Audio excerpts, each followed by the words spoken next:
Jubileu do ano 2000. Roma, Basílica de São Paulo fora dos muros. Abertura da Porta Santa. Unidos na oração, sustentados pela força do encontro.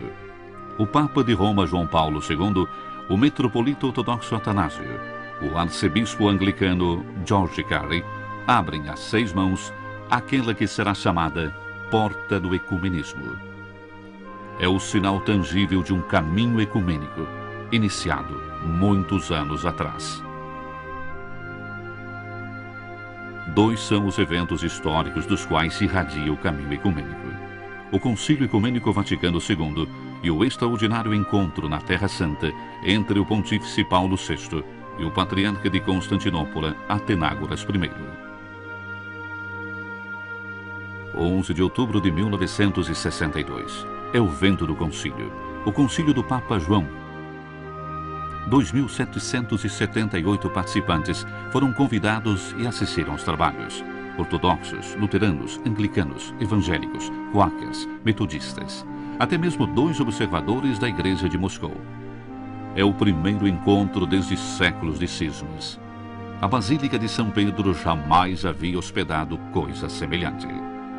É o sinal tangível de uma igreja que deseja realmente superar antigas hostilidades, divisões, incompreensões. Diz o Papa João XXIII. Os olhos, às vezes, saíam a procurar tantos filhos e irmãos.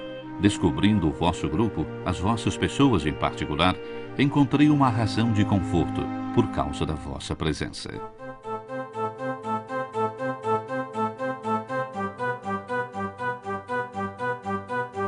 5 e 6 de janeiro de 1964. Em Jerusalém, o sucessor do Papa João Paulo VI encontra Atenágoras I, patriarca ecumênico de Constantinopla, primaz de honra de 9 patriarcas da Igreja Ortodoxa. É um relacionamento que ele retoma depois de quase 2000 anos. É também o início de um diálogo com 450 milhões de irmãos separados.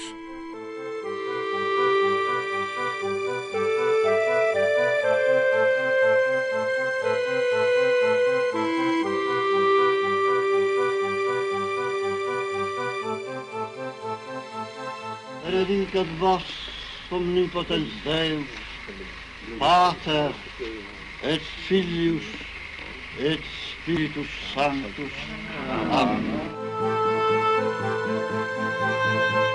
Emoção, comoção, esperança. Agradecimento e oração caracterizam aquele encontro e, sobretudo, toca-se com a mão a consciência de construir um evento histórico e, juntos, não retroceder no caminho do diálogo entre tantos irmãos em Cristo.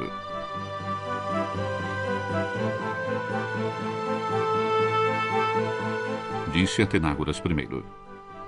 Há séculos que o mundo cristão vive na noite da separação. Os seus olhos estão cansados de olhar para o escuro. Lembra Paulo VI.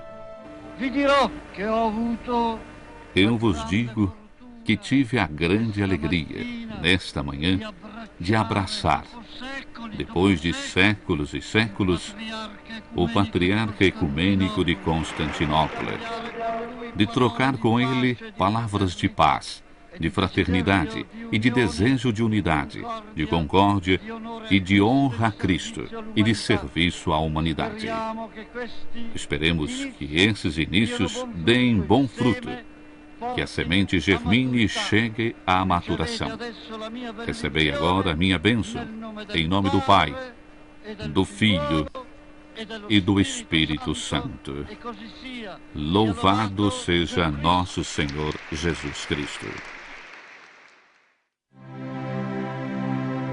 O primeiro, basilar e imprescindível sinal desses tempos é o decreto conciliar Unitatis Redintegratio. Foi formulado aos 21 de novembro de 1964 com 2.137 placet e apenas 11 não placet.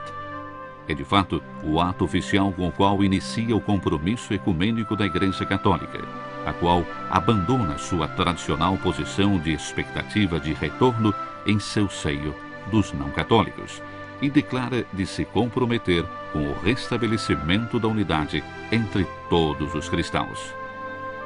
Não apenas isso, a Unitatis Redintegratio sustenta: aqueles que creem em Cristo e receberam devidamente o batismo estão constituídos numa determinada comunhão, embora imperfeita, com a Igreja Católica. Os católicos, portanto, devem saber reconhecer e apreciar os valores autenticamente cristãos presentes em outras igrejas. A Unitatis Redintegratio reconhece, pois, oficialmente, pela primeira vez, o valor do movimento ecumênico já existente fora da Igreja Católica. Considera ainda o ecumenismo como fruto de uma verdadeira conversão por parte da Igreja e um solícito compromisso por parte dos católicos de estudar, rezar para crescer o conhecimento com os não católicos. No decreto se reconhece, enfim, que as separações e algumas cisões se realizaram não sem culpa de homens de ambas as partes. O próprio Paulo VI diz: se alguma culpa nos fosse imputável por tal separação, por ela nós pedimos humildemente perdão a Deus. Esse foi o ponto de partida na longa, difícil, mas irrenunciável estrada do ecumenismo.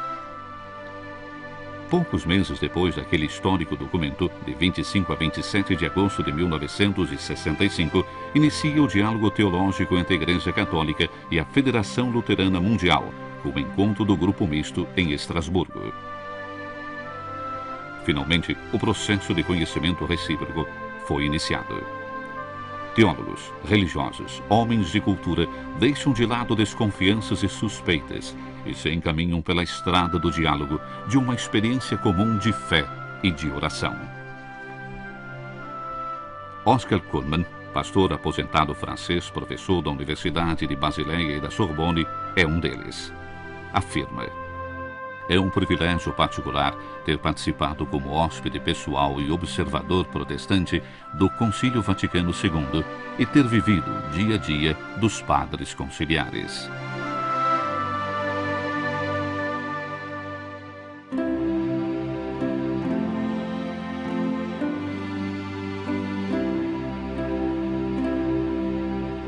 Thésée, aquela pequena primavera, como gostava de dizer João 23, se caracterizava desde as suas origens por uma dimensão ecumênica.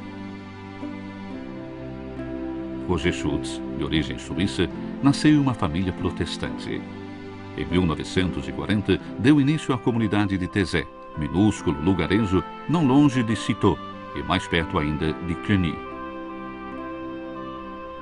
Em Thésée, homens e mulheres diferentes por língua, raça, cultura, confissão cristã buscam a Deus, experimentam a força curativa da reconciliação, testemunham a urgência de servir quem é mais pobre ou marginalizado. Hoje a comunidade de Thésée é formada por uma centena de irmãos de 26 nacionalidades diferentes. Toda semana realizam-se encontros dos quais participam um mínimo de 500 e um máximo de 6.000 participantes provenientes de 70 países diferentes. No dia 7 de dezembro de 1965, na vigília do solene encerramento do concílio, um outro ato histórico, a abolição das recíprocas excomunhões entre as igrejas de Roma e a de Constantinopla, originadas pelo dramático cisma de 1054. A solene declaração de Paulo VI e de Atenágoras I vem pública e contemporaneamente lidas em Roma e em Istambul. Paulo VI e Atenágoras I assim declaram conjuntamente: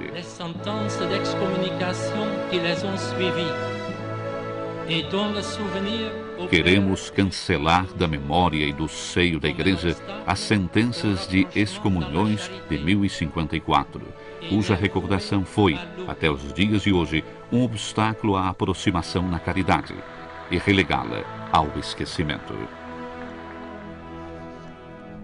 Do Oriente ao Ocidente, o caminho ecumênico é como uma antiga estrada que atravessa e une a moderna Europa.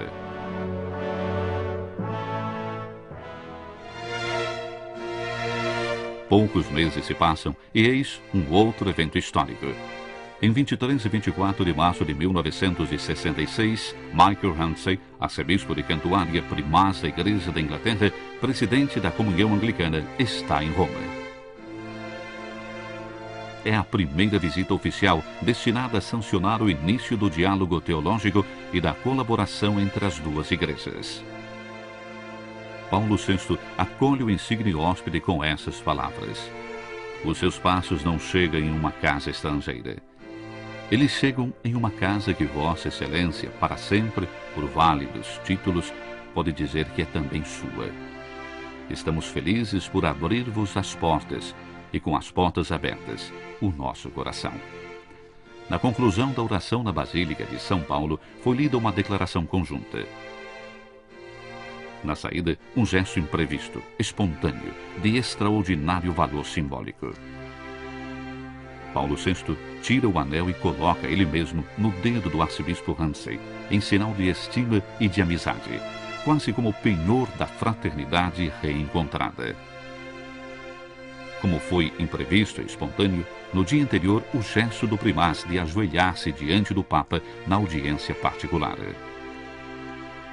O dom do anel de Paulo VI será recordado pelo arcebispo George Carey durante a audiência de 21 de junho de 2002 com João Paulo II.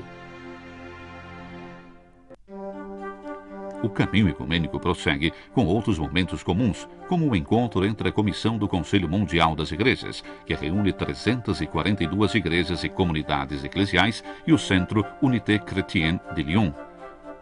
O objetivo é preparar a Semana de Oração pela Unidade dos Cristãos. Ou como o primeiro encontro em Aricia entre a Igreja Católica e o Conselho Metodista Mundial. Ainda para sistematizar e dar encaminhamento às experiências adquiridas, aos 14 de maio de 1967, o Secretariado para a Unidade dos Cristãos publica a primeira parte do Diretório Ecumênico.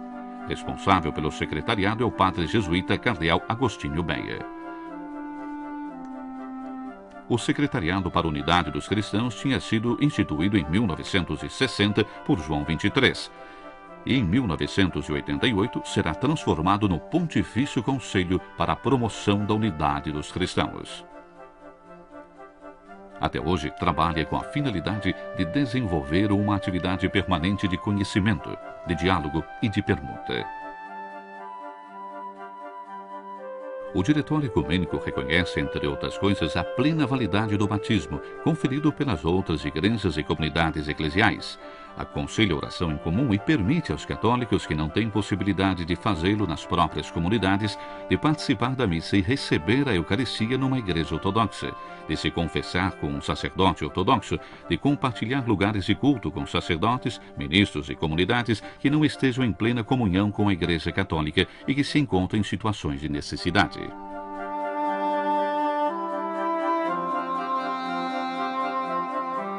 O diálogo continua.